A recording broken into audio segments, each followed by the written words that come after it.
Saludos cafeteros y bienvenidos a otro episodio de Café en Mano Podcast. Vuelve el segmento más que ustedes quieren. Pero antes quiero darle las gracias a todos ustedes por haber probado el café de mío y de Tony que viene directamente desde las montañas de Juana Díaz para tu casa. Dos Caminos Café. En doscaminos.com puedes entrar y con el código de Café en Mano solamente por vernos a nosotros. Te estamos dando un 10% de descuento y llegamos al mundo entero. Obviamente te toca a ti pagar el shipping, pero pues llegamos. Así que nuevamente gracias. Los mensajes han sido extremadamente bonitos de toda la gente que nos está apoyando por apoyarnos. Pero después lo prueban y dicen, ok, pues no es porque son buena gente, es porque genuinamente sabe bueno el café. En el día de hoy vamos a hablar, pues, lo de siempre, un poco de finanzas, pero también hay que hablar de un poco de las noticias y de lo que está pasando, porque obviamente eso nos afecta indirecta o directamente. Y tenemos una sorpresa, Carlos y yo, tenemos un invitado adicional. Así que, Carlos, bienvenido nuevamente. Saludos, Juanmi. ¿A quién tenemos hoy? Qué gusto. Antes de decirle a quién tenemos hoy, tengo que decir lo que siempre digo. Gente, todo el contenido que se diga aquí en este video es totalmente educativo y sobre todo mi opinión, no es asesoría financiera. Si usted desea recibir asesoría financiera, a favor de contactar a un asesor en cualquier lado, en Puerto Rico, Estados Unidos, donde te encuentres y contratar sus servicios. Ahora sí, Juanmi, le traemos hoy, mira. Que también, fue por ti, pero yo obviamente sabía de su trayectoria así por encimita de las redes, pero obviamente... Algo quiero empezar a implementar también, atraer personas élites en los temas que vayamos a hablar, ¿verdad? Y yo creo que yo nunca alzo el teléfono y llamo a nadie, así que quiero agradecer a la persona que está aquí, que probablemente está en el título también. Sí, claro. Pero también de Juana Díaz, ¿verdad? Ah, en verdad, qué brutal, no lo escuché. Sí, saludos, buenos días. Bueno, mi familia, los Schmidt son de Juana Díaz. Ya. Mi papá nació allí, mis abuelos, y yo iba mucho allá de niño. Usted ahí es doctor tengo muchos Jorge primos. Schmidt, para la gente que nos Señor. está viendo, y usted es catedrático de la UPR y es profesor de ciencias políticas. Sí, ciencia política. Algo que me faltó. No. Oye, para es una nada. enciclopedia de conocimiento y un gran amigo. Que es lo más Y pues para que importante. sepan que la gente después preguntaba, pero ¿y Lenin? Mira, Lenin y yo, Lenin está aquí cada rato, pero está bien ocupado y también le da el apoyo a su canal brutal y simplemente tenemos buena representación y lo vamos a demostrar aquí en los temas para que ustedes se eduquen y sepa qué está pasando y a la misma vez aprenda un poco. Ok, quiero empezar con lo que está pasando en las noticias locales, porque creo que ayer, esto va a salir hoy mismo, ayer pasó algo con Francisco Domenech y el Senado, y el presidente del Senado, y pues pasaron ciertas cosas con Politan, una compañía se desapareció, de momento no pasó nada, ¿sabes?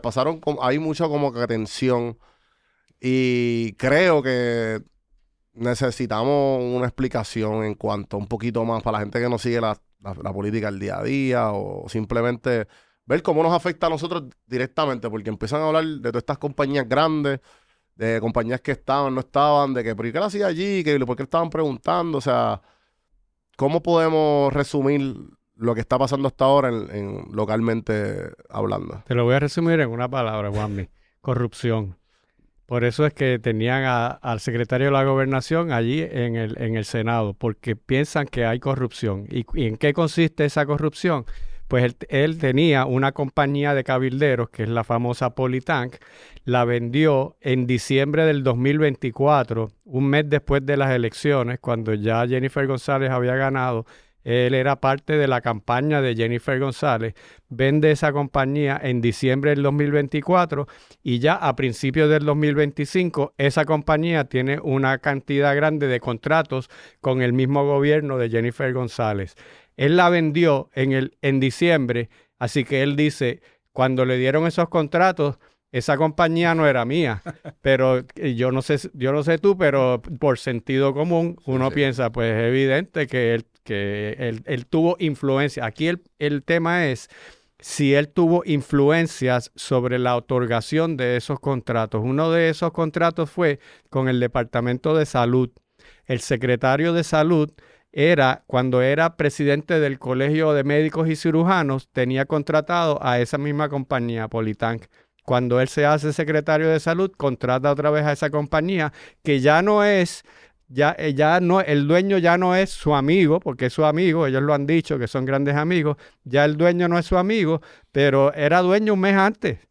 Entonces, estoy simplificándolo porque cuando Sí, no, esas perfecto. vistas duraron 7 horas y se dijeron una cantidad grande de cosas y es bien fácil perderse en las preguntas, en esto y en los detalles, pero de lo que se trata es exactamente de eso. Si esta persona, secretario de la gobernación, utilizó su cercanía a la gobernadora para que la compañía de la que él era dueño un mes antes obtuviera una cantidad grande de contratos, es decir, que a él le compraron la compañía en diciembre aparentemente por 4 millones, según dice él, que probablemente no valía eso, se la compran, una manera de darle una compensación previa porque sabían que él iba a conseguir esos contratos.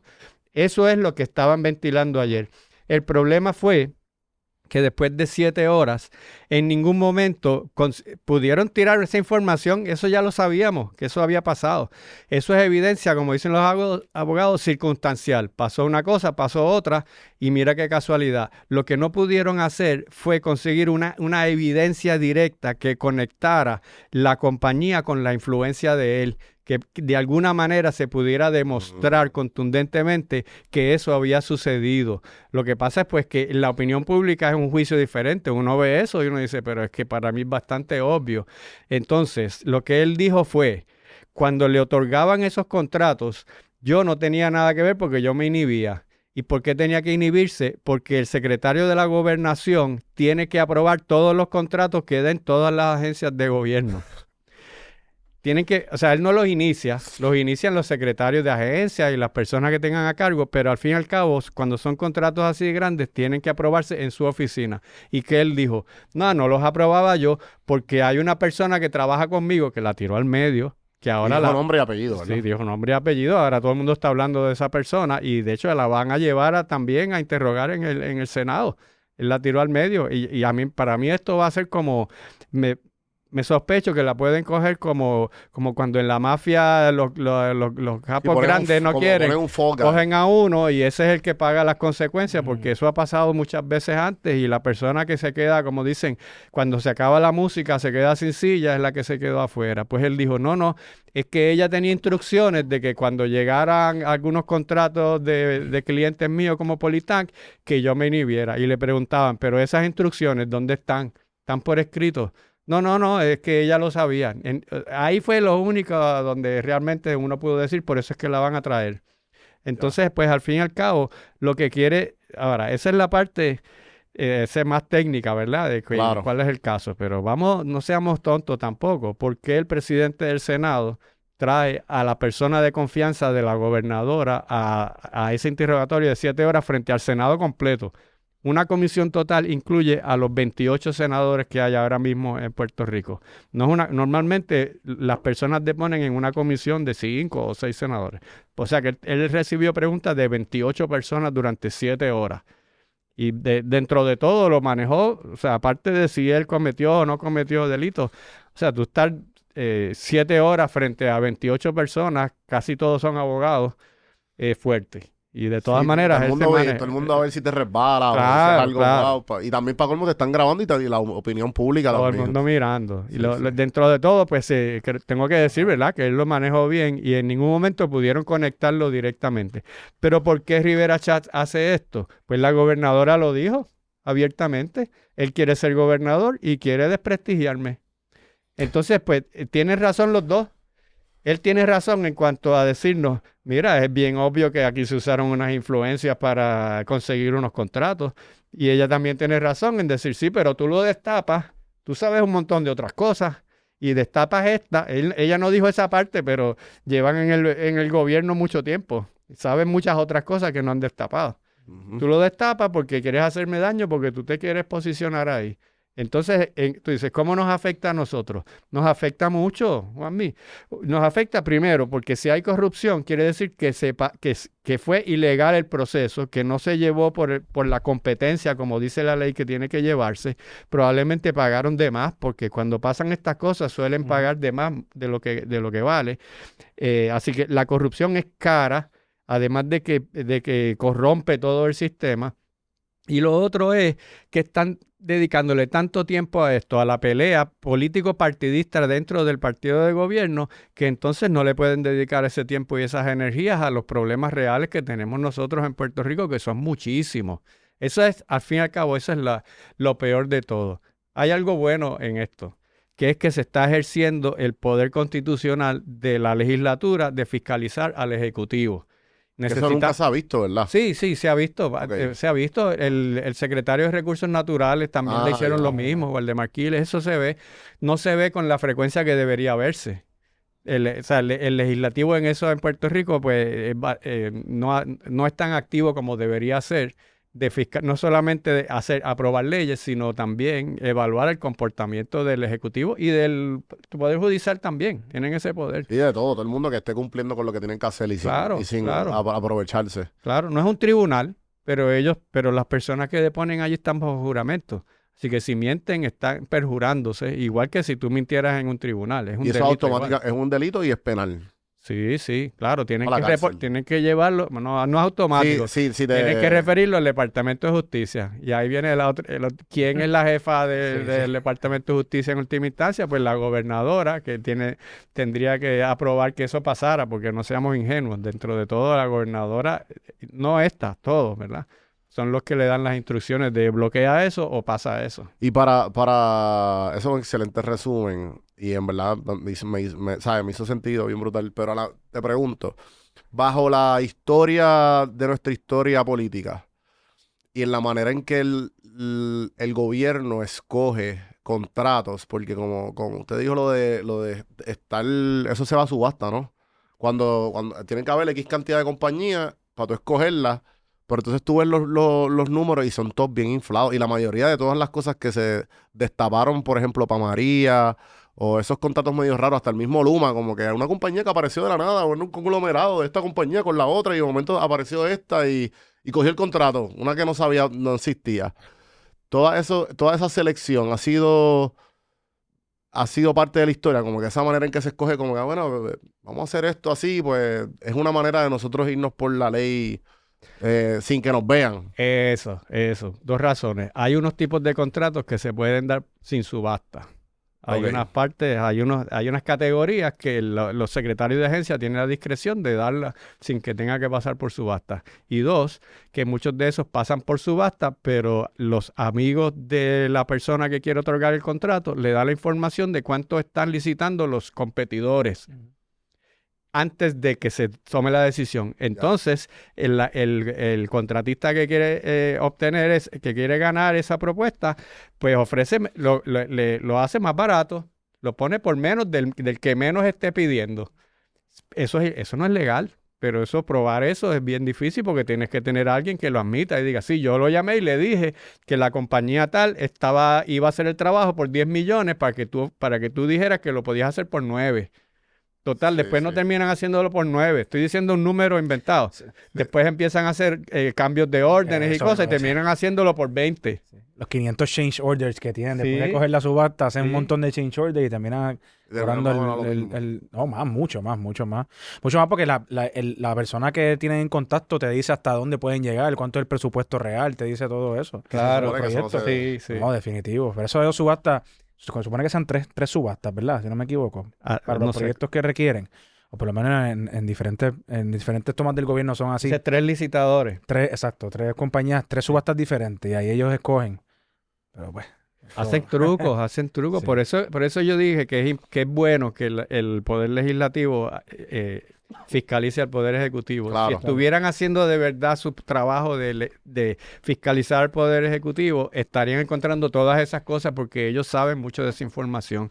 Chicos, no me digas que es casualidad que cuando llegan... Es que no es este gobierno. Todos los gobiernos de los dos partidos que han tenido la fortaleza, cuando llegan al poder, en las agencias y en los municipios pasa también.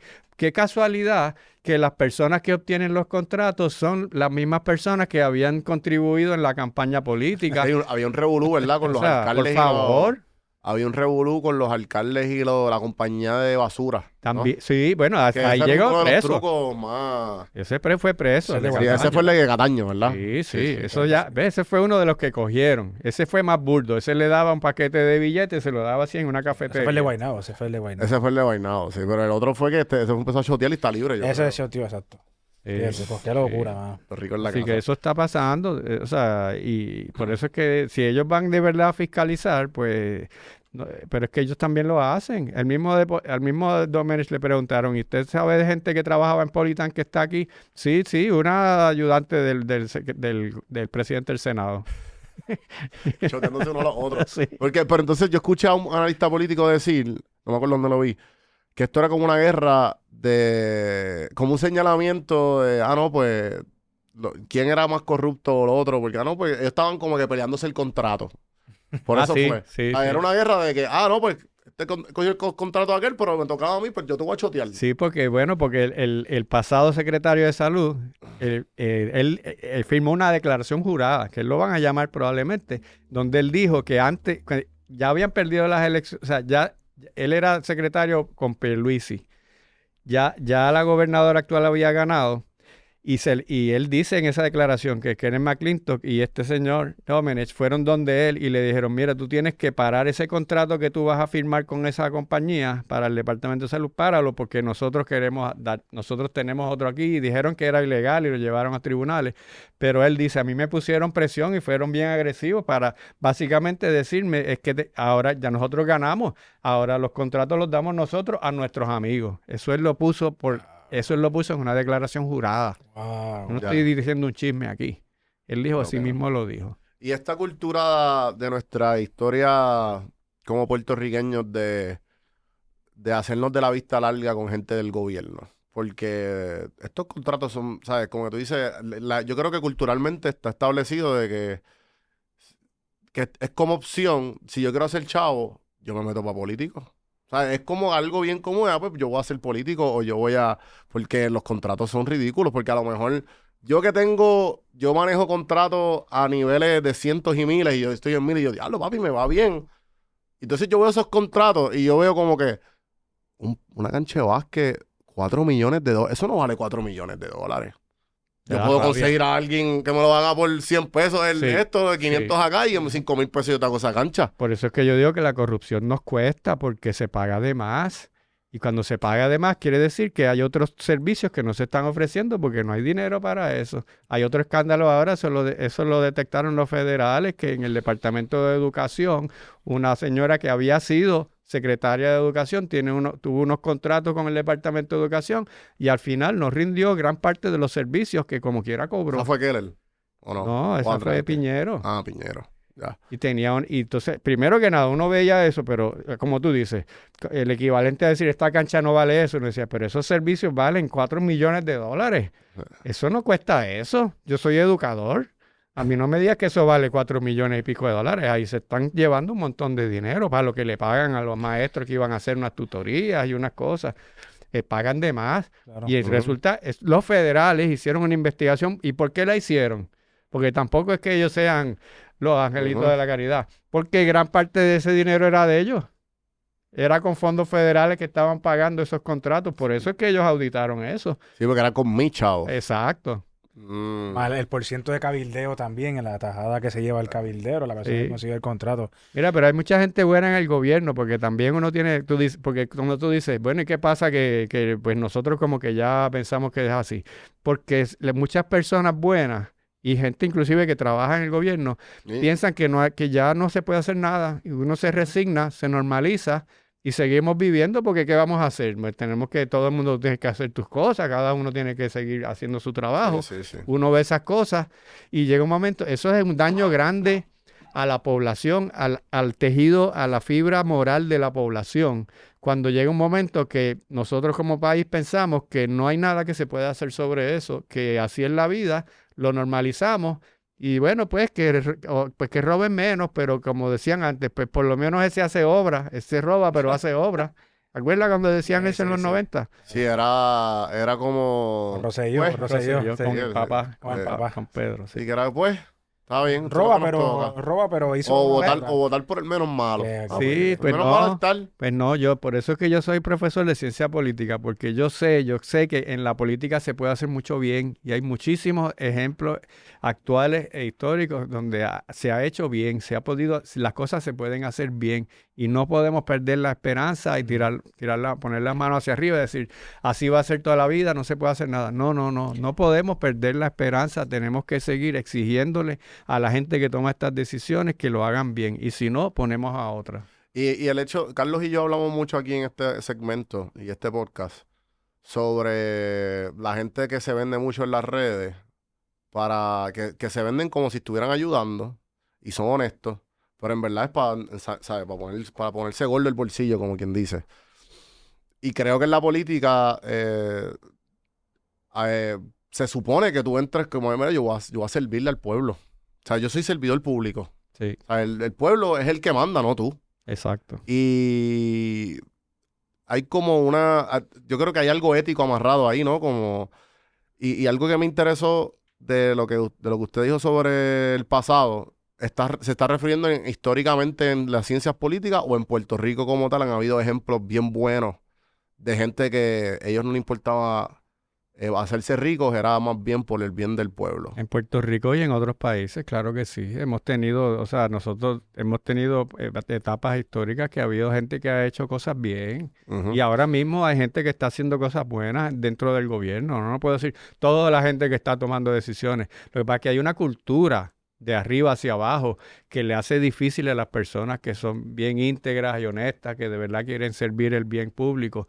Pero hay mucha gente que lo está haciendo, pero aquí se construyó un país en un momento dado, en la década del 50, 40, 60, y hubo montones de errores, hubo mucha corrupción también, no es que fuera perfecto, pero había una visión diferente de cómo por lo menos había un objetivo de hacer las cosas bien. Inclusive en la década del 70 todavía, o sea, no ha sido siempre así y hay países alrededor del mundo que están haciendo las cosas bien, no son perfectos, pero hay muchos sitios donde están mejorando muchísimo y eso, o sea, pero ¿qué tienen esa gente que no tenemos nosotros? Que sus poblaciones les exigen a sus gobernantes que hagan las cosas bien. Tienen personas que están haciendo las cosas más o menos bien, ¿verdad? Depende de la cosa. Pero uno no se puede quedar sin exigirle a esa gente porque ahí perdemos todo. En América hay, sin exagerar, pero mira, Costa Rica, Uruguay, han hecho cosas buenas. Y Uruguay ha tenido gobiernos de izquierda y gobiernos de derecha, pero hay unas cosas que ellos siguen haciendo todos, no importa cuando hay cambios, porque tienen unos consensos de que hay unos objetivos que quieren hacer. Costa Rica también ha pasado eso. Ahora, cuidado, porque empiezan los comentarios. Sí, sí. No, empiezan a buscar datos. Vete para allá, Mira entonces. lo que está mal. No, yo no me quiero ir para allá. Y han hecho muchas cosas mal. Pero nosotros, Claro. Chile también ha hecho muchas que cosas señalar buenas las y han cosas tenido buenas. gobiernos de izquierda y de derecha, o sea, para que no me digan que es que estoy... El Salvador, cambios radicales dentro de su país, o sea, Sí, ese me preocupa porque están haciéndolo a base de dice cambios radicales. cambios ¿no? radicales, sí, pero no nos vayamos en esa dirección. Sí, Sí, han hecho cosas bien buenas, por supuesto Claro. que sí. Pero volvemos, algo que, y gracias por la respuesta, pero lo que quería es simplemente una perspectiva Sí. de lo que está pasando aquí mundial y a la misma vez esto que está pasando con lo de Politan, que están hablando un poco de esto fuera del aire, pero podemos movernos a lo que está pasando en los temas actuales de Estados Unidos. Es similar a lo que ha pasado con Trump en la bolsa de valores, que ahora que estamos con la guerra, pues tú ves que el Trump y toda su familia y todos sus amigos, y él, no sé cómo decirlo en español, pero he brags about it. No, era, Se las echa. nos va cabrón. Es Sí. como de cabrón, pues si tú fuiste el que lo causaste. Pero ¿cómo podemos ver, mejor Carlos pueda abundar un poquito aquí, pero cómo podemos ver lo que está pasando actualmente con el precio del petróleo, la gasolina y todo lo que está pasando en la guerra que está pasando ahora actualmente? Pues mira, en la guerra de Irán ahora mismo le salió mucho más caro y mucho más fuerte que cualquier otro conflicto que se haya tenido, para darte un ejemplo, con la situación de los aranceles el año pasado, el mismo Venezuela o cualquier cosa. Esta ha salido un poco más fuerte porque, claro, Trump pensaba que él iba a meterle 500 misiles allá y de momento, ya, lo dejamos ahí. Tú no vas a devolver. Y eso no es lo que está sucediendo, ¿verdad? Ahí no importa lo que él diga que está sucediendo, los otros medios internacionales están hablando un poquito más la verdad, ¿verdad? No hay un cese de paz, no hay un acuerdo de paz ahora mismo. Se siguen exigiendo unas cosas de parte y parte y todavía no se ha llegado a ninguno de los acuerdos. En el podcast pasado hablamos de Irán y pues ahora podemos abundar un poquito cuál ha sido el desenlace. Tenemos un barril de petróleo que llegó en un punto a tocar los $130. Eso es mucho, poco. Eso es demasiado. Después de los $80 el barril de petróleo hay que tener mucho cuidado porque afecta la inflación y puede llegar a una recesión global. ¿Y en cuánto estaba antes de empezar todo 60 y esto? pico de dólares el petróleo. Entonces, ese cambio repentino que se tuvo de 100%, casi 100%, en cuestión de nada, eso afecta automáticamente el mundo entero. Y es una reacción en cadena. La gente dice, pues, le he hecho más gas. Yo al carro le he hecho 30 pesos como quiera. No, es que esto es una reacción en cadena. Porque si el barril de petróleo sube, entonces ahora te cuesta más hacer las cosas. Así que tú le tienes que subir ese costo al consumidor. Y el consumidor va a dejar de consumir y se para la economía. Lo vimos como algo que los Estados Unidos pensaba que se podía empezar y terminar en 3 semanas afectó grandemente. Vamos a hablar de las reacciones que tuvo. El barril de petróleo sobre los $100. Llegó hasta 130, pero se ha mantenido sobre los $100. Ayer bajó y voy a explicar por qué. La curva de intereses, horrible. 4.5% la curva de 10 años, que esa es la curva que se dejan llevar la hipoteca y muchos de los bancos cuando van a hacer préstamos. Si esto tocase el 5%, es casi una recesión automática. Pero eso lo decide la Reserva Federal. No, la Reserva Federal pone una base. Entonces, dependiendo de lo que esté pasando en el mercado secundario y básicamente el mundo, pues se mueve la curva de intereses. Por eso, aunque la Reserva tenga un número, si Juan fue el mes pasado a comprar una casa, probablemente el interés se lo dieron menos de lo que me lo dieron a mí hoy. Es por esa curva. Y esa curva es bien importante porque esa curva determina qué se está esperando. Se está esperando que los intereses suban. Se está esperando que haya un choque económico, de que la cosa se detenga. Y todo eso, ¿verdad?, afecta horrible a todo. Además de eso, la semana pasada la Reserva Federal dijo que mantuvo los intereses igual, pero el presidente habló, dio una speech como siempre hace y dijo, antes se estaba hablando de cortar los intereses 6 veces este año 2026. Ahora se está considerando volver a subirlo, si esto de Irán sigue. Porque la inflación está subiendo, exactamente, ¿no? La inflación subió, entonces pronosticando si este revolú del petróleo no se aguanta y continúa, estamos hablando de que podrían seguir subiendo la inflación y volver nuevamente a retomar cartas en el asunto diferente. Y entonces la Reserva Federal tiene que subir los intereses. ¿O qué hace eso? Automáticamente la bolsa de valores coge un miedo grandísimo porque la bolsa de valores es un indicador a futuro. Y las curvas de los intereses, que es el 10-year yield, subió bien brutal. El S&P 500, que es el índice principal, llegó a bajar 5%. El Nasdaq llegó a bajar de su punto más alto, el S&P 500 de 7%. El Nasdaq tocó el 10% abajo y el Russell 2000, que son las compañías más pequeñas de Estados Unidos, el 10%. Llegaron a etapas de corrección. ¿Y a qué voy con todo esto? La parte fundamental te estaba diciendo, o tú bregas con esto o es irreparable. La parte técnica también. En la gráfica tú puedes buscar lo que se llama Cuando tú dices bregas con esto, acaba la guerra. Exacto. O empieza a mentir.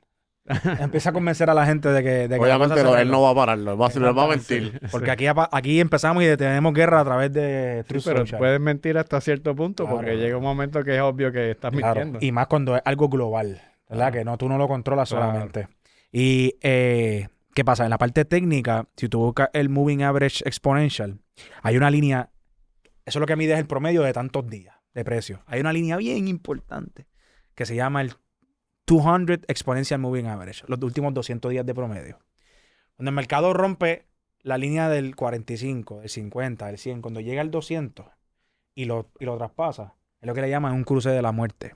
Eso quiere decir que para volver a recuperar por encima de esa línea se necesita. Es bien peligroso eso. ¿Y ya lo pasamos? La parte técnica. Lo pasamos el viernes. Cuando cerró el mercado, lo pasamos el viernes. Pero checate esto, lo pasamos el viernes. Cerró el mercado, tiró un mensaje en la red social diciendo que Irán y Estados Unidos estaban en conversaciones. El mercado recuperó casi $1 trillón en after hours. O sea, el mercado cerró a las 4. Hasta las 8 está abierto lo que es after hours. Recuperó casi $1 trillón. Oye, Carlos, pero tú puedes abundar en eso de cuándo qué casualidad que él hace un anuncio tal día y hace otro anuncio tal Sí. día, el fin de semana. ¿Cómo es eso? Trump usa el mercado de la bolsa de valores como su arma de defensa o como su carta de presentación. Y siempre lo ha hecho y lo seguirá haciendo. Para que tengan una idea, cuando a este tipo le estaban diciendo lo de Jeffrey Epstein, que le estaban hablando a Pam Bondi, la secretaria general, la Attorney General de Estados Unidos. Sí. ¿Qué fue lo que ella dijo? Porque usted está hablando de Jeffrey Epstein si el Dow Jones está en 50,000 puntos. Sí. Ah, ok, es que la bolsa está aquí arriba. Déjame Todo ignorar lo- este criminal. ignorar un caos mundial, ¿verdad? Y ella dice eso. Y porque es una carta de presentación que siempre han utilizado este gobierno para poder convencer a la gente de mira dónde estamos, mira dónde estamos. Gente, el Dow Jones tocó 50,000 puntos, no duró ni un día ahí. Tocó. Pero verdad que Se Trump cayó otra vez. toma decisiones como invadir, atacar Irán, llevarse a Maduro, ¿verdad? Que él como que él usa un día particular Sí. para tomar decisiones malas y otro día para tomar Él decisiones usa buenas. los viernes cuando los mercados cierran los viernes y se arregla otra vez el lunes por la mañana. Y Wow. todo tiene una razón. Sí, sí. Hay un patrón ahí. Sí, el viernes a las 8 de la noche, hora este de Estados Unidos, cierran los after hours. ¡Pam! Cierra los mercados de petróleo, cierra todo hasta el domingo a las 6 de la tarde que empiezan los futuros. Y cuando él atacó Irán, Exacto. viernes de madrugada. Exactamente. Todo tiene que ver con los mercados. So, si no, miraste este fin de semana, el S&P 500 cruzó la línea el viernes, que le estoy diciendo que es bien peligrosa. ¿Verdad? El barril explotaba hacia el cielo, las curvas de intereses, todo. Viernes, cuando cierre el mercado, envía esto a las 4:10, una cosa así, 10 minutos después que cerrar el mercado. Eso hizo que en los after hours subiera casi 1%. Se recuperó casi 1 trillón. El sábado por la noche envía un mensaje diciendo que si en 48 horas no abren el estrecho de Hormuz, va a bombardear todas las plantas eléctricas de Irán. Pero los Pero está mercados cerrado, estaban estaban cerrados, O exactamente. sea, que no podía tener el efecto inmediatamente. Exactamente. ¿Qué estaba efecto habría cerrado. tenido? Pues Es horrible, el barril en 150 Ok. y la bolsa de valores cayendo. ¿Qué pasa? Eso fue el sábado. Y yo le escribí a la gente en Instagram. Gente, le tomé un screenshot y le dije, sí. yo no tengo una bolita mágica, pero esto es lo que va a Lo pasar. anticipaste, sí. Este tipo va a poner esto hoy, está dando 48 horas a propósito. Todo es a propósito. Y en las próximas de 24 a 36 horas va a decir que se están llegando las conversaciones para que el mercado recupere. Efectivamente. Sí mismo El pasó. lunes abrieron los futuros el domingo a la... Pero es algo brillante también para la carta de presentación. O sea, Pero maligno. espérate, es maligno, no, es bien maligno. Déjame Sí, decirlo eso es bien. importante Sí. recalcarlo. Déjame decirlo, es bien maligno, pero es la parte matemática detrás de los mercados. Sí, sí. El viernes le envía eso en los after hours, el mercado sube 1%, pero es en after hours, no cuenta. Cuando el domingo a las 6 de la tarde abren los futuros, caen 1%, pero como subieron el viernes 1% after hours y cayeron futuros 1%, netea a 0. So, la reacción real fue como si no hubiese pasado nada. Ajá. Entonces el lunes a las 7:50 de la mañana, Antes de que abrieran. antes de que abrieran, mientras estaba el pre-market, que es lo que se llama antes de las 9:30, a las 7:50 de la mañana, envía un tutazo. Pam, pam, ya se estamos llegando a un acuerdo. El mercado subió 2.20, el índice principal subió 2.22%. Gente, 2.22% en el mercado global de Estados Unidos, estamos hablando de 1,5 trillones por ahí. Y Pero entonces, es que a mí me encanta aprender de ti estas cosas. gracias. Digo, tú eres el que hace la pregunta, pero No, tranquilo, yo estoy aquí aprendiendo una clase. Carlos, así. Ese lunes, antes de que abrieran, hubo una gente, unas compañías que hicieron unas inversiones. Sí. ¿Cómo fue Inusuales, eso? como la llaman. Eso? Explícame. Mira, 10 o 15 minutos antes del anuncio, Antes de que Trump hablara. antes de que Trump enviara el mensaje, porque todo es a través de Truth Social, cientos de millones de dólares se vendieron de petróleo, en los futuros de petróleo, y entraron a los futuros del S&P 500. Cuando el precio del petróleo estaba bien alto Exactamente. Está en alto. y lo vendieron a precio alto. ¿Pero por qué lo venden ahí? Porque hacen shorting. Shorting es que ellos venden esas acciones para comprarlas más baratas. Porque la bolsa de valores tú puedes comprar abajo y vender arriba, o tú puedes vender arriba y comprar abajo. Que eso es lo O que sea, se ellos llama vendieron shorting. apostando y apostaron a que iba a bajar. A que va a bajar. Y por otro lado, el S&P 500 hicieron una compra de casi 500 millones en los futuros para subir. Y casualmente, al ratito de hacer esa movida, Donald Trump anuncia que va a negociar con Irán, que le va a extender la tregua. ¿Y qué les pasó entonces a esas inversiones? ¿Qué pasa? Esas inversiones subieron 2.22%. Vamos a llevarlo a 2. De 500 casualidad. millones, 2%. Sí, de 500 millones, 2% es 10 millones de ganancias. En ese instante se empezaron a vender porque ese punto más alto de ahí lo que hizo todo el día fue bajar. Así que eso fue lo que sucedió. Pero esto no es ilegal. ¿Sabes? Claro, eso es ilegal si Carlos lo hace, si Jorge lo hace. Bueno, es ilegal si Iván lo hace. si se les puede demostrar que ellos sabían que Trump iba a hacer ese anuncio. Lo que Si pasa- no es como tú lo anticipaste, pues uno Exactamente. podría decir, El tipo es ellos van a genio. decir, no, Sí, sí. yo vi, yo me imaginé que iba a hablar. Lo Pero- ilegal sería si Trump los llamó o alguien al llegar le dije, mira, Trump va a hacer este anuncio, métele... Exacto, pero que Eso se llama insider trading. eso es insider trading, pero el presidente es como es inmune a todo tipo de... Sí, porque todo el mundo le tiene miedo a él, ¿verdad? Bueno, Y es el que- hijo de él, Barron también, y verdad, Barron hizo unas inversiones en las compañías petroleras un poquito antes de que Trump atacara a Irak. Mira, papi, Desde que empezó Se ganó un par de billones en sí, esa desde también, que ¿verdad? empezó el cuatrenio, cada vez que hay una noticia importante así, hay un movimiento inusual de volumen dentro de los diferentes mercados. Ha pasado de todo el esto. Por ejemplo, hubo una en octubre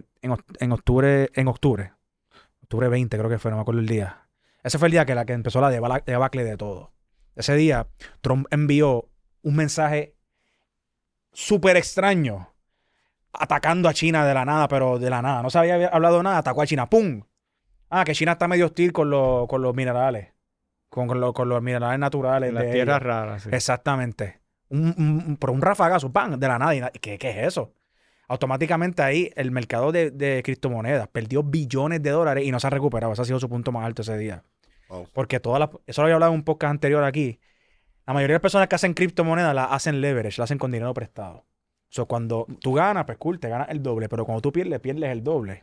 Y Entonces, pierdes la pérdida de la inversión más lo que cogiste más prestado. lo que cogiste Y prestado. todo, ¿Qué todo. pasa? Cuando baja bien brutal, tú recibes una llamada del broker que se llama un margin call, que te dicen, papito, me debes chavo tú a mí ahora. O sea, ahora yo tengo que vender todo para repagarte a ti. Eso es una reacción en cadena. ¿Qué pasa? Eso fue en octubre. Desde ese punto no se ha recuperado, pero en octubre, antes de enviar ese tweet, hubo una posición haciendo shorting, creo que fue en Bitcoin, de 80 millones. Una cuenta que se abrió, shorteó 80 millones, ganó, cerró la cuenta y se fue. ¿Qué pasa? En criptomonedas no hay un tape. No hay un tape como la hay en Bolsa de Valores que dice esto lo hizo Carlos Feliciano desde tal computadora. Es anónimo, eso es básicamente. No, es básicamente anónimo. Y pues no hay nadie que lo pueda traiciar. Pero cada vez que hay un evento así, sucede eso. Luego de que envió ese rafagazo a China, de momento envió otro mensaje diciendo, espera, yo creo que fue equivocación, no está pasando nada. Pero, ¿qué tú crees? ¿Que esta fue la primera vez que él puso a prueba esto de los mensajes en inversiones? No, con los aranceles pasó lo Por mismo. eso digo que como que yo lo he Sí, visto sí, no, antes, no, pero- En un siempre- momento, siempre se después de él haber dicho que iba a subirle 100% a todo el mundo y todo eso, en un día vino y dijo, no va a ser tanto, va a ser menos. Y ¿verdad que pasó algo Pero ¿qué también? pasó 15 minutos antes? 15 minutos antes él escribió en la red social, Today is a great time to buy. Hoy es un buen día para comprar. Él puso eso en su red social. Qué Hoy es un buen día para qué comprar. cojones. Sí, sí. ¡Pam! Puso eso 15 minutos después, suspensión de los 90 días de aranceles. Ese día fue récord. El S&P 500 subió 10%. Si 2% es casi 2 trillones, imagínate 10%. Sí, sí. El Nasdaq subió como 13, 14%. O sea, fue un día récord que no se veía desde los 90, desde el bubble.com. Pero So, siempre ha utilizado se las redes beneficia sociales. porque él tiene, No, no. él tiene muchas inversiones en la Y bolsa frescamente lo dijo. y sus amistades. Luego de ese día, estaban en el Oval Office unos cuantos dueños de fondos de hedge fund y él empezó a reírse y dijo, papi, tú hiciste 200 millones ese día, tú hiciste 500 millones ese día, así. Señalándolos en... Señalando, sí. normal. Oye, Carlos, yo puedo...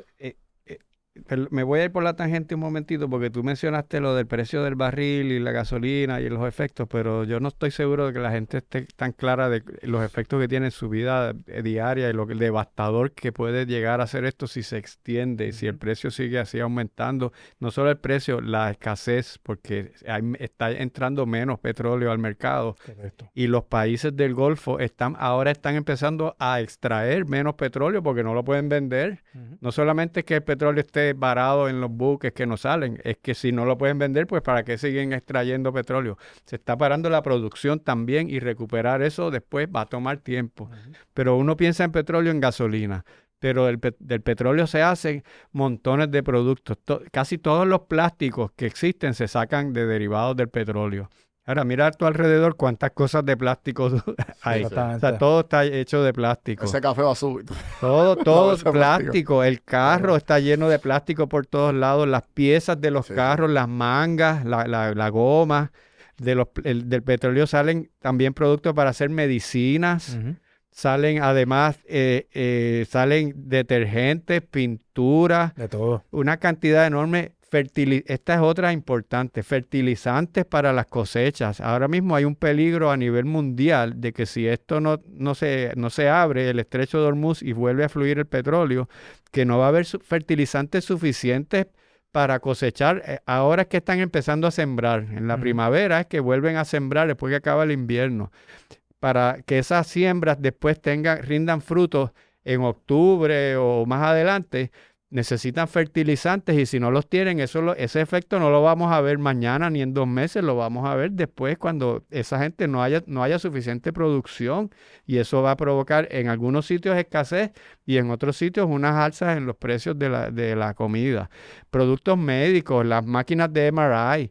O sea, no es solo porque rápido uno piensa, pues la gasolina, porque ese es el efecto inmediato. Sí. Que ya está 1 y pico el precio, pero eso tiene un montón de efectos multiplicadores, y aún si abren hoy, ya hay unos efectos que van a estar ahí durante meses. Eso no es automático que nos recuperamos. Pero, ok, ya hablaron bastante sobre el estrecho de Hormuz, ¿qué se llama? Sí.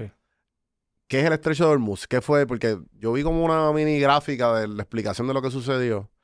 Que eso fue como un counterattack de Irán, ¿verdad? Porque lo bloqueó para que no puedan pasar, y Irán empezó a bombardear. Pero si lo puedes explicar un poco a ver qué fue lo que pasó y qué está pasando, porque por ahí que pasaban todos los barcos petroleros de Estados Unidos y del mundo entero. El 20% del mundo entero. Estados Unidos solamente coge el 2% de ahí. De ahí, de ese estrecho. Sí, Estados Unidos, la mayoría de su petróleo viene de Canadá, y la gente piensa que es de Arabia Saudita, y es canadiense. El 66% de su petróleo es canadiense. Pero por ese estrecho pasa el 20% del petróleo global. El precio del petróleo es un número global. Eso quiere decir que aunque Estados Unidos tenga su propio petróleo, pues el precio es el mismo que el que compra legalmente en Japón, por ejemplo. Aunque vengan de sitios diferentes. Por ese estrecho pasa petróleo y pasa los fertilizantes, creo que está hablando. Una cantidad grandísima. Los fertilizantes se hacen de ese petróleo. Sí, y por ahí se transporta. Sí, el gas natural. Y hay diferentes tipos de petróleo, claro. Y el gas natural también, sí. Que aquí no lo usamos tanto, el gas natural. Y una ironía es que Estados Unidos, por la ley Jones, que a nosotros sabemos cuál es la ley Jones, que no todo lo que viene a Puerto Rico tiene que venir, si viene de un puerto de Estados Unidos, tiene que venir en un barco fabricado en Estados Unidos, con tripulación de Estados Unidos, con bandera, con registro, todo. A Estados Unidos le afecta también. Estados Unidos produce muchísimo gas natural, pero como los barcos tienen que estar hechos en Estados Unidos, los barcos que llevan el gas natural no están hechos en Estados Unidos, cuestan como 5 veces más hacerlo un barco en Estados Unidos que en Corea o en China. Entonces, el propio Estados Unidos, que es uno de los mayores productores de gas natural, tiene que importar el gas natural. No lo puede, así que a ellos también les está afectando, aunque ellos exportan gas, pero no pueden comprar el mismo de ellos. Porque la ley no se los permite. En parte por eso Trump dijo, voy a suspender la ley, sí. Para que no es para nosotros, es para ellos. Para ellos mismos. Pero el estrecho de Hormuz es sencillo. Hay entre Arabia e Irán hay un brazo de mar que que le llamamos el Golfo Pérsico, que los árabes le llaman el Golfo Arábico, porque hasta en eso, o sea, igual que el Golfo de México versus el Golfo de América. Hay un estrecho de mar. En esa parte, ahí es que están los puertos donde embarcan todo ese petróleo y se lo llevan al mar abierto. Para pasar por el mar abierto hay que pasar por un pedacito de mar estrecho de 20 millas de ancho que está entre Irán y Qatar, o entre Irán y la península arábica. Pero no son 20 millas, son 20 millas de mar, pero las millas navegables son como 2. Ah, en verdad. Sí, porque bueno, todo el mundo que navega sabe que puede haber mar abierto, pero no todo el mar tiene la profundidad para pasar un mar. Y los barcos que todavía es más estrecho de lo que uno ve en un mapa. Y entonces Irán está haciendo una guerra asimétrica. Irán no tiene una fuerza armada para atacar a Estados Unidos de tú a tú, pero le puede hacer daño económicamente, que eso es lo que está haciendo. Entonces, como Irán tiene esa costa grandísima allí, Y ya ellos se han preparado, ya llevan muchos años preparándose. Ellos no tienen una fuerza naval, una marina naval como tiene Estados Unidos de los grandes portaaviones y todo eso. Ellos no pueden tener eso, pero tienen muchos barcos pequeñitos. Lo mismo que están haciendo con los drones, que mandan 100 drones a ver si caen 5 o 6. Pues lo mismo tienen unos barcos de submarina de guerra pequeñitos, lanchas. Y entonces llenan eso de lanchas en un portaaviones contra 20 lanchas. Pues sí, va a destruir un montón, pero esa es la estrategia, como está cambiando toda la estrategia militar. Ahora mismo lo pequeño es mejor que lo grande en ese sentido. Sí, pero porque mucha gente también piensa que Estados Unidos siempre ha sido el superpoder y que los otros países no pueden defenderse. Pero ha demostrado Irán que se está defendiendo súper bien. Sí, porque la guerra ha cambiado desde Ucrania.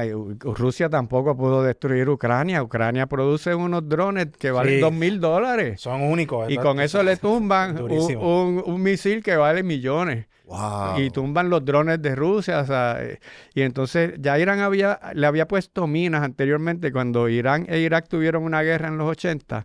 Como Irak estaba apoyado por Estados Unidos, pues Irán en represalia es lo mismo. Puso minas en el mar. Y entonces hay unos barcos que limpian las minas, pero nadie se va a atrever a meterse por ahí por si acaso alguna de esas. Y sobre todo... Si no las cogieron todas. No, y sobre todo, Carlos puede abundar más sobre esto.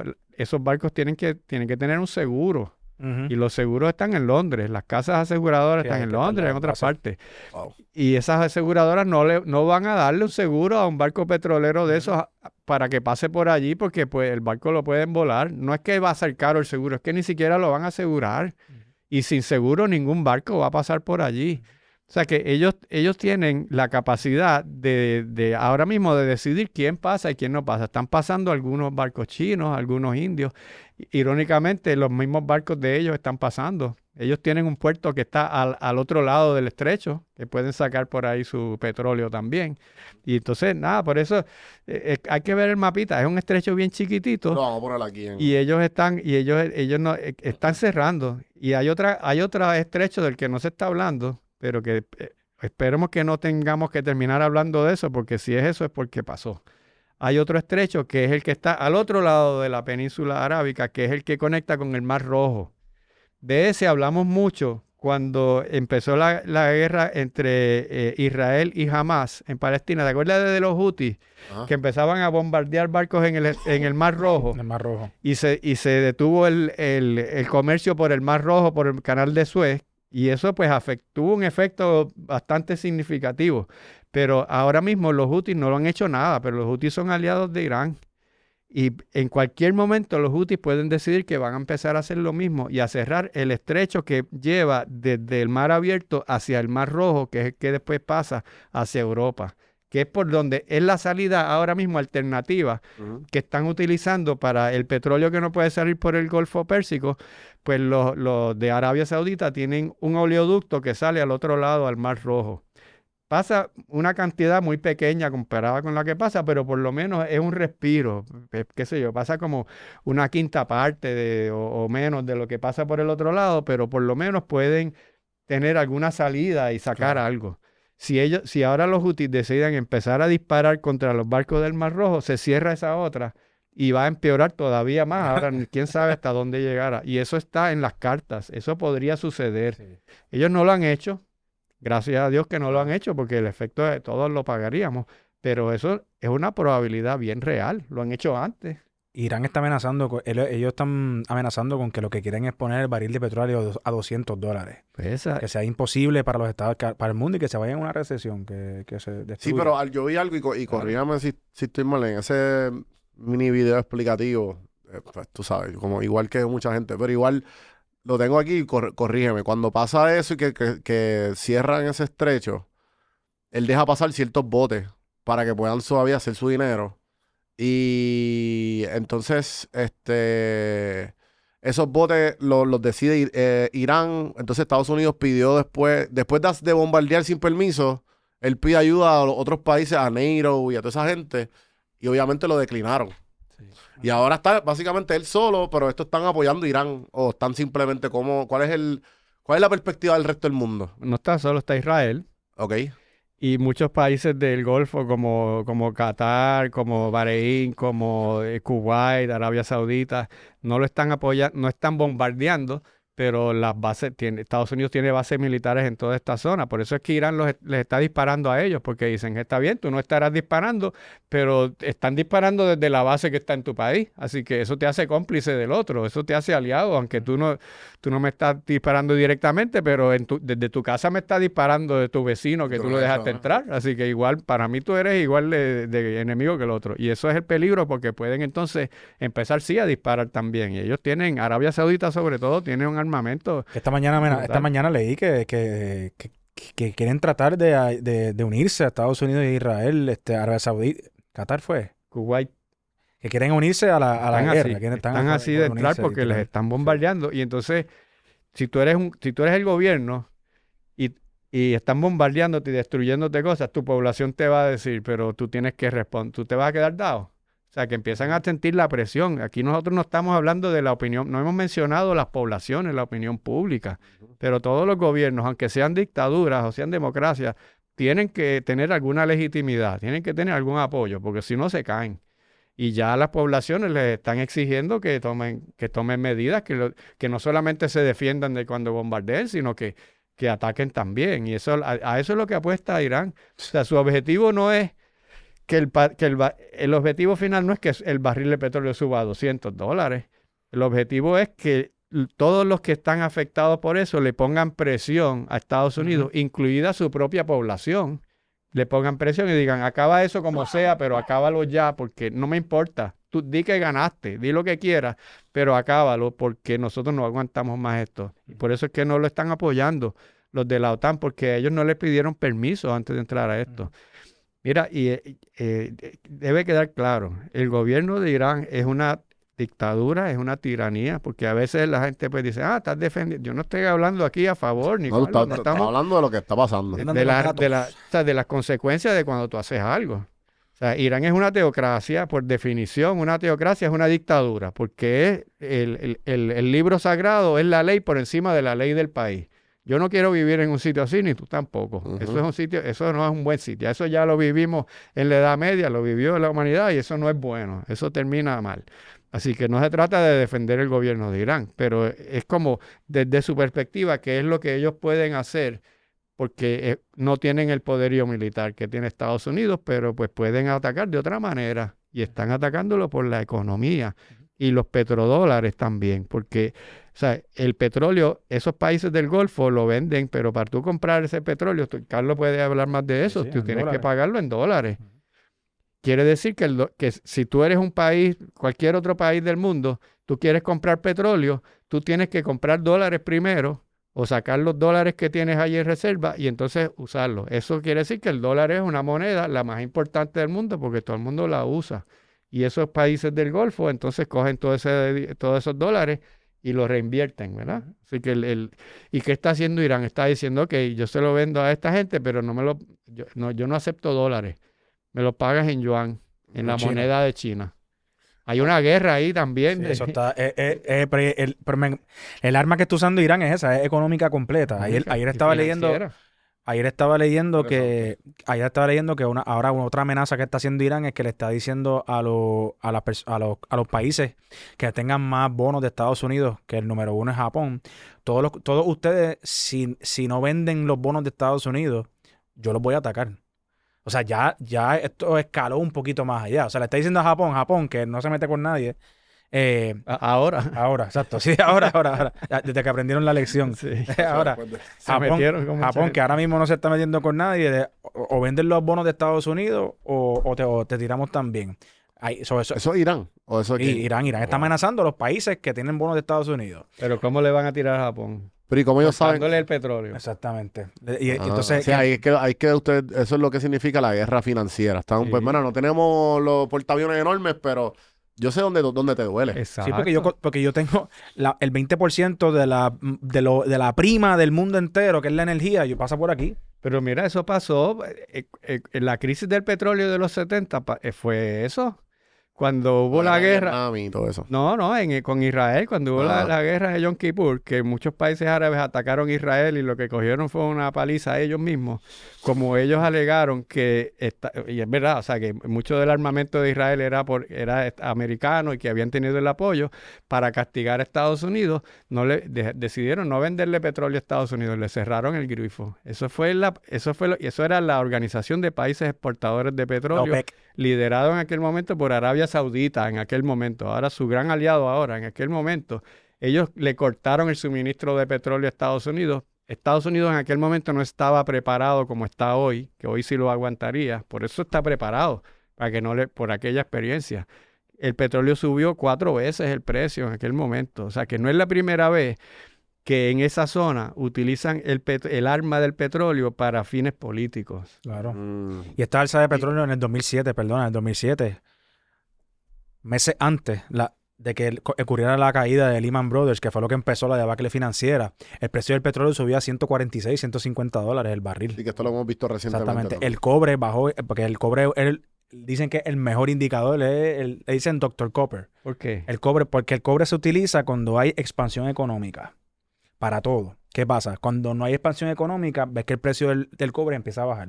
El precio del cobre, de su punto más alto a hoy, ha bajado 17%. Y eso habla mucho. Ese es el indicador número 1. Ningún país tiene reservas de cobre, como lo hacen con el oro y la plata. El cobre se mueve dependiendo de lo que está pronosticando el futuro en cuestión de la economía. Y eso pasó en el 2007. El cobre bajó drásticamente. El petróleo subió a 146, 150 dólares. Y un mes después, Lehman Brothers se quiebra, y ahí pues toda la historia que conocemos completa.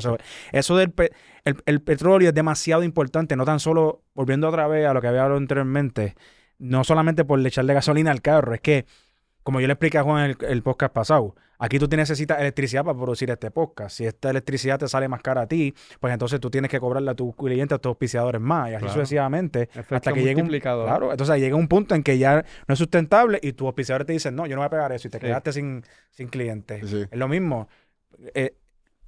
Todos esos buques, ¿qué usan? Combustible para poder moverse, los aviones, combustible para moverse, mueve el mundo entero. Ya los pasajes de avión están subiendo de precio. Si ese precio se descontrola, afecta absolutamente todo. Ahora mi pregunta es, y la pregunta a ti, porque tengo esta duda. Yo tengo una teoría, pero quiero ver tu teoría antes de decir la mía.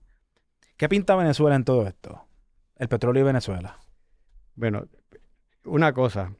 Venezuela era uno de los grandes suplidores de China, porque no hemos hablado de China, pero es que el factor China siempre está presente en todo esto. No sé, qué bueno que me traes el caso de Venezuela, porque me recuerdas ese asunto, que no podemos dejar de hablar de China.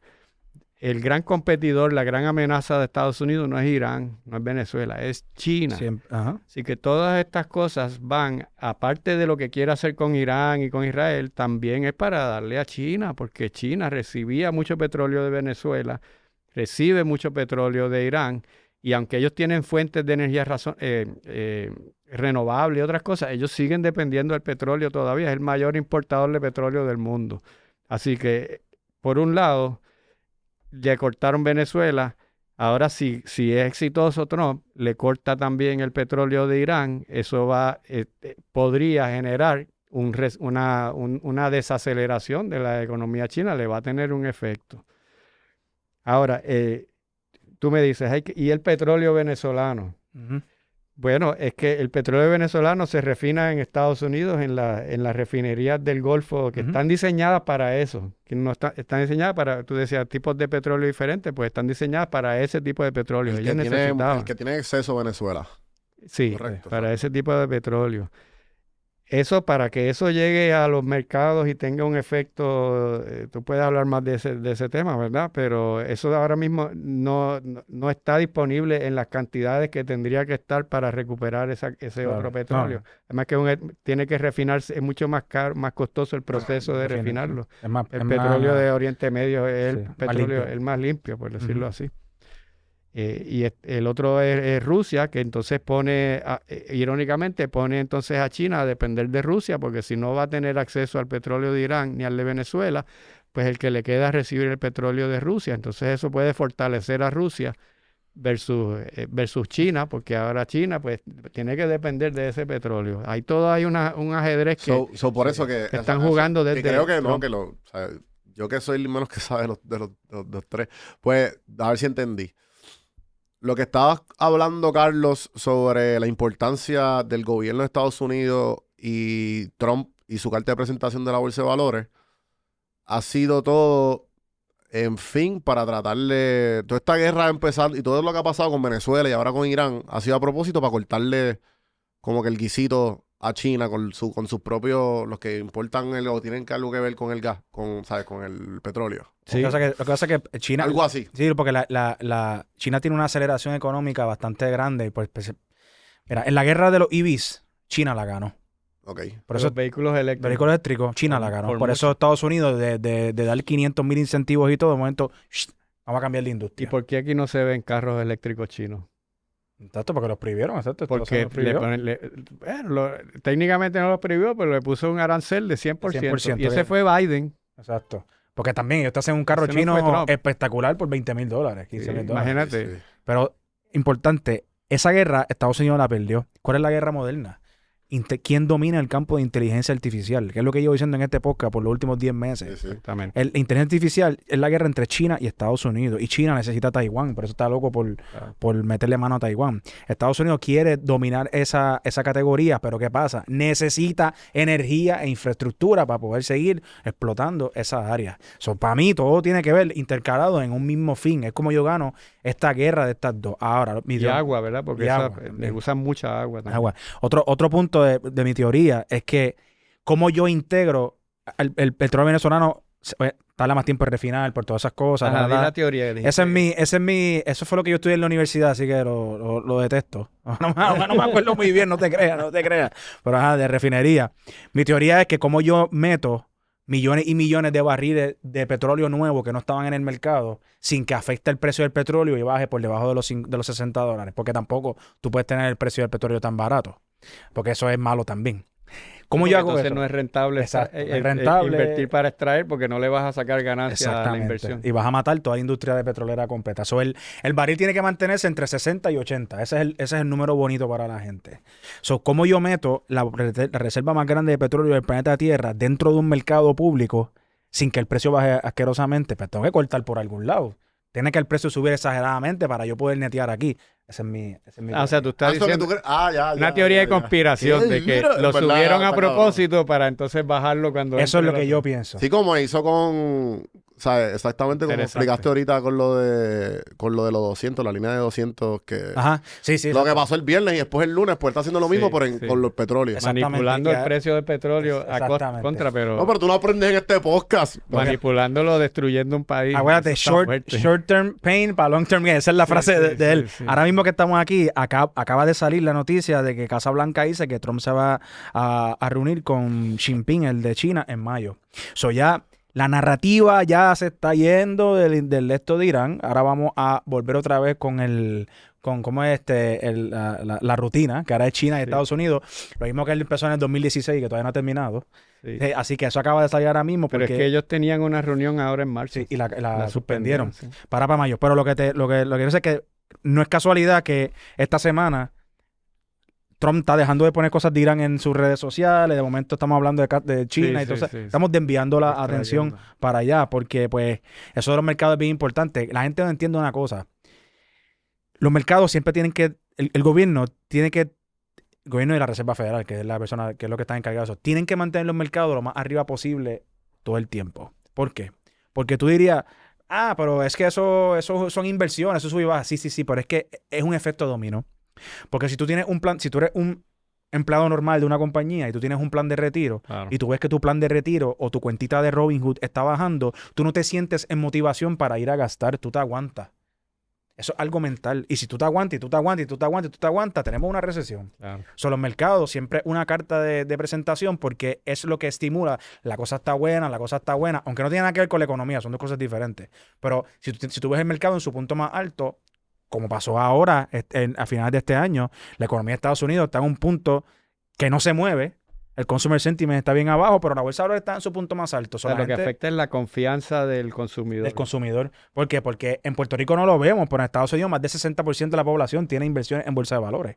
Esa es la razón que tú dices por la cual la gente se asusta por cuando le hablas algo del mercado y la bolsa de valores, pero el momento de comprar cosas o de invertir en algo que ellos, a lo mejor, como tienen esto está acá bien, pues voy a invertir acá a comprar esto, pues puedo. Pues mira, ponerlo de otra forma, Sí, el mismo razonamiento. Si tú no estás seguro de que vas a tener trabajo el mes que viene, tú no vas a ir a comprar un carro nuevo. Sí. Ahora, si tú estás seguro que vas a tener trabajo los próximos 5 años y sabes cuánto te vas a ganar, pues probablemente vas y te lo compras. Esa es la confianza. Carro chino, dame el Tesla. Pero La incertidumbre sí. provoca Ahora bien, ¿cuál es conservadurismo. Claro. Entonces, ¿qué es lo que pasa? Porque la economía se mueve a base de eso, del consumo. Entonces, ¿qué pasa?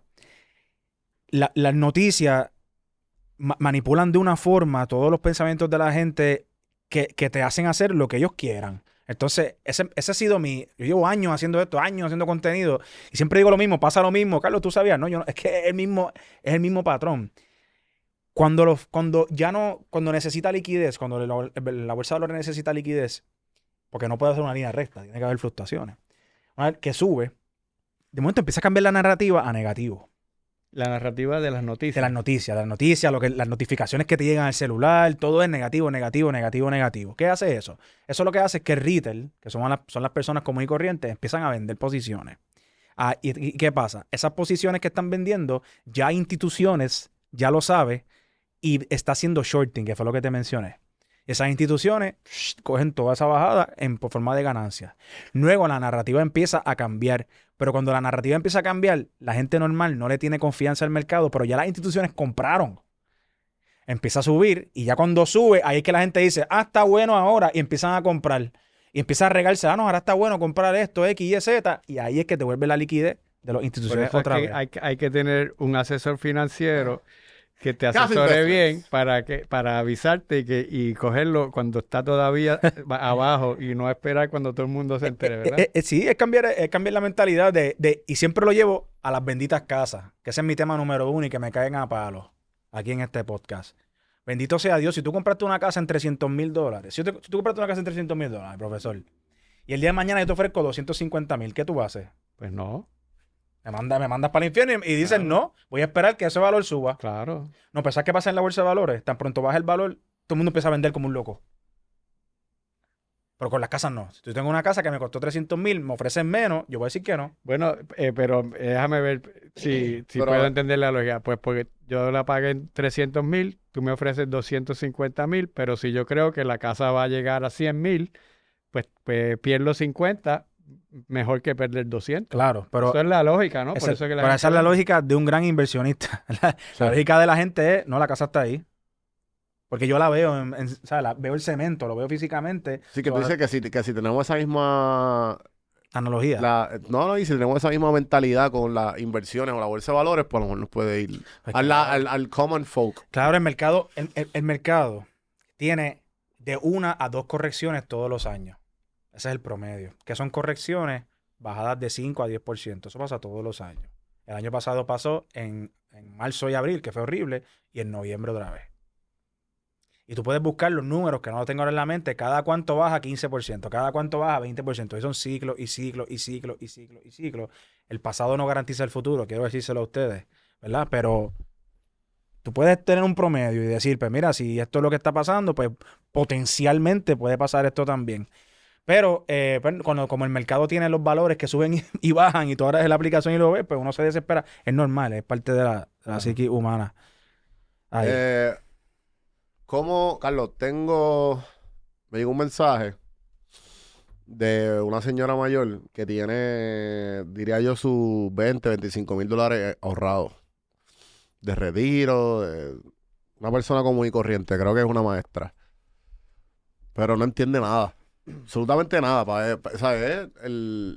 Necesita saber que, ¿sabes? Cómo tú convences a una persona con su ahorro y cómo tú les dices a la gente o a esa persona, mira, aquí no están haciendo nada, están cogiendo polvo, o el que se estaba aprovechando es el mismo banco que tiene ese dinero estancado ahí. ¿Cómo tú le dirías a esa persona algo? Lo primero es ver su situación financiera. En realidad, tú sabes que yo hablo mucho de las deudas. Especialmente decirle a la preguntarla, si no sé si tiene esa información, pero señora, ¿qué deuda usted tiene? Ajá. Ah, pues mira, yo tengo una tarjetita de crédito de Macy en $5,000, pues esa es tu prioridad. Tienes que pagar eso. Yo tengo un préstamo personal que dice de $3,000, esa es tu prioridad. Tú no me vas a invertir antes de saldar esas deudas de consumo. Luego de eso, establecemos un plan de emergencia. ¿Qué es plan de emergencia? Yo siempre digo de 3 a 6 meses de sus deudas principales en una cuenta de ahorro como la que tiene. ¿Y cómo yo le explico a una persona que tiene que invertir? Simplemente utilizando data de cómo estaría el dinero. ¿Cuánto tiempo lleva eso ahí? Mira, ese dinero lleva ahí los últimos 10 años. Yo siempre hago una retrospección y busco los últimos 10 años de inversión. Si hubieses puesto la X cantidad de dinero que dijiste a ti, ¿cómo sería hoy? Eso siempre... No siempre, pero tiende a ser positivo. ¿Por qué? Sí, Porque sí. la persona dice, diantre, esos $10,000 ahí no me hicieron nada y sin embargo, si se hubiese invertido en tal cosa, hubiesen hecho tanto. No garantizamos el futuro, porque eso no garantiza el futuro, pero a la misma vez te da una idea de lo que potencialmente puede pasar. Y eso es un dinero fuera de tu fondo de emergencia y fuera de saldar tus deudas que pudieran moverle ese aspecto. Si la persona está retirada, pues un perfil de muy bajo riesgo, conservador, se buscan inversiones que cumplan con eso. Así es que se mueve. Ya. No sé si quedó algo. Yo o tengo que algo decirle algo. Yo hice un... La vez pasada salió un clip, que ahora me acordé, Ajá. hablando de esto mismo que Vamos acabo de hablar buscando- ahora. Yo quiero hablar algo de los comentarios. Que Y no me vas a seguir hablando. tengo que decirle a las personas que nos están viendo, me dijeron, no, es que hay mucha gente que invierte y tiene deudas a la misma vez. Eso es una estupidez. Así te lo voy a decir bien claro. Si tú tienes una deuda de tarjeta de crédito al 24% de interés y tú estás invirtiendo, buscando un rendimiento de 8 o 10% al año, que es el promedio del mercado, matemáticamente no tiene sentido. Ataca primero lo que te está drenando el bolsillo y después ataca lo otro. Pero me escribieron, no, hay gente que lo ha logrado hacer. No, que hay gente, me alegro, pero eso está mal. Otros me escribieron, no, que los millonarios y los billonarios hacen eso. Y tú estás en tu casa, en tu celular, en tu cama, con el aire, con el aire no, con el abanico prendido diciéndome eso. Y es importante que sepas que cuando hablan de los millonarios y billonarios, y bendito sea Robert Kiyosaki, las porquerías que es de esto. Esas deudas que están hablando son deudas en activos, no deudas de tarjetas de crédito. No es que se compraron unas tenis con tarjetas de crédito. Es que tienen activos, por ejemplo, Y una casa. una casa, un Me encantan las edificio, cartas. un edificio de alquiler. Así, eso es lo que le llaman deuda buena, porque está respaldado con un colateral que aprecia en valor. Pero no me digas a mí, los millonarios tienen deuda y invierten. Sí, no tienen $1 millón de pesos en tarjetas de crédito. Eso no es así. Sí, Quería comentar eso porque vi Excelente. 4 disparates y quería arreglar eso. Siempre. Excelente consejo. No, quiero darle el shout out especial a este chamaco, John Eric Morales, que está escuchando directamente desde Alaska. De 12 a Wow. 16 horas y siempre nos pone y nos escucha completo. Quería darle un shout out porque en verdad lo leí y en verdad es algo impresionante y lo que estás haciendo bien lejos, así que gracias por el apoyo. Qué bien. Mucho éxito. Y Bello, definitivamente... Alaska, hermoso. Sí, Sí, tachos. Deprimente eso que... Gracias por utilizarnos a nosotros para nosotros darte esa chispa con sabor a casa. Pero no he ido. ¿Usted ha ido a Alaska? No, pero tengo Ay. amigos que han ido y me dicen que es hermoso, que Alaska Precioso, está sí. brutal. Sí, sí, Ya sé, pero hay unos imagínate vivir cruceros allí allí. porque esos son 6 meses de noche, ¿verdad? O hay... No, porque hay solo la cierto parte que está temporada. encima del círculo polar. Ujú. Ya, sí, sí. No, pues yo estoy loco por ir porque también dicen que es como que otro tipo de viaje y... Sí. Como en los Obviamente países las nórdicos, vistas. así, sí. Nada, gente, espero que se la hayan disfrutado. Acuérdense, si necesitan o quieren saber un poquito, ver si de algo de las inversiones, pueden en el link de Carlos, que está aquí abajo en la descripción, sacan sus 15 minutos de consultoría completamente gratis y dicen que fueron en Café en Mano y pues nada, para ver su situación actual. Y Puedo dar fe que Carlos sabe de lo que está hablando. Gracias. gracias Que por venga de ti profesor. es brutal. En verdad, aprendí un montón con usted. Espero que se repita. Me encantó tenerlo aquí. Con mucho gusto, yo Y- encantado. Y la gente, comenten ahí. Escríbanme a juan@cafehermano.com. Me pueden comentar todas las preguntas que tengan para el profesor o para Carlos o para ya saben que Carlos está aquí. Oye, y puedo decir que yo tengo mis redes también. Y por eso la iba a decir ahora. Ah, ok. ¿Dónde ok. te consiguen, profesor? ¿Dónde quieren, si quieren saber de ti y todo eso, dónde te consiguen? Pues mira, pongan profesor Jorge Schmidt Schmidt, SCHMIDT, no sé si te pusiste el nombre ahí. Está todo abajo, mira, pero yo lo pongo. pues está no te bien. preocupes. Yo estoy en todo, estoy en X, en Instagram, en TikTok, en Facebook, estoy en YouTube, o sea, si tú pones una búsqueda, pones mi nombre, me vas a encontrar y yo casi todo lo subo en todas, casi todas las cosas lo subo en todas las redes, así que si quieren, con mucho gusto, ahí estoy a la orden. El gran doctor, Gracias, profesor. catedrático, una persona... Gracias, te agradezco un millón por decirme En eso. verdad, wow. Espero que se repita. Gente, espero que les haya gustado. Por favor, compartan, comenten, hagan todas esas cosas bonitas. Suscríbanse sobre todo y hasta la próxima. Seguimos.